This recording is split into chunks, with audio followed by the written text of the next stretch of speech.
مرتين. يا اختار نفس الشيء وبدنا نوضح نقطة واحدة. اليوم فإن شاء الله نزورهم إن شاء الله مع هذول إن شاء الله في أكتوبر في مناسبة. أكتوبر أنا خلينا ناخذ كذا صورة.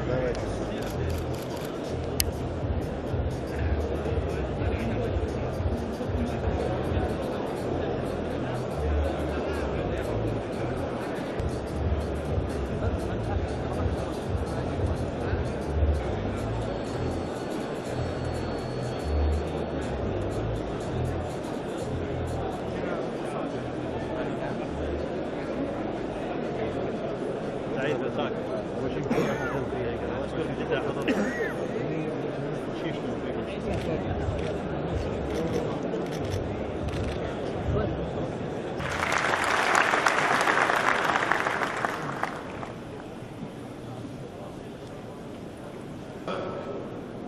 أهلا بكم إلى منتدى جدة الاقتصادي.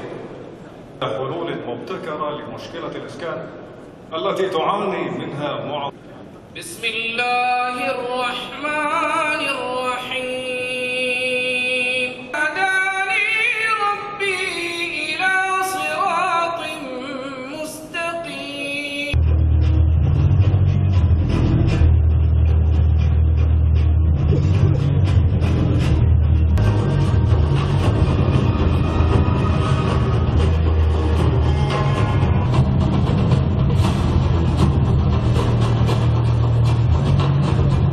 ابتعدنا عن المنهج القويم وحدنا عن الطريق السليم الذي رسمه لنا خالقنا. Ваше королевское высочество, эмир региона Мекки Халид Аль-Айсал, Ваше высочество губернатор Джидда Маршал бен Маджид бен Абдель-Азиз, Ваше представительство председатель торгово-промышленной палаты Салих Камаль, Ваше превосходительство, дамы и господа,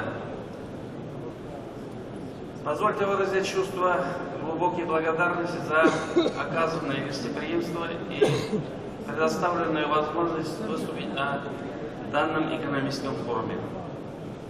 Нынешний экономический форум в Джидде посвящен важной и актуальной проблеме вопросов строительства инфраструктуры и создания новых городов для обеспечения потребностей растущего населения и инвестиций в эту сферу. Благодаря мудрой политике и руководству Саудовской Аравии сегодня ваша страна – это процветающее государство с сильной и стабильной экономикой, успешно проходящее тест на прочность в условиях глобальной рецессии.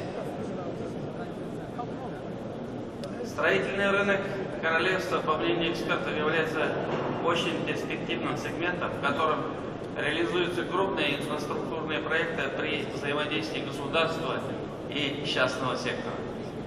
На современном этапе Саудовская Аравия рассматривается во всем мире как один из наиболее привлекательных партнеров для развития экономических контактов. В этой связи с этим позвольте заметить, что мы прибыли на форум, чтобы подтвердить готовность России и Республики Татарстан к развитию сотрудничества с Саудовской Аравией в торгово-экономической, технологической, культурной, гуманитарной и других сферах.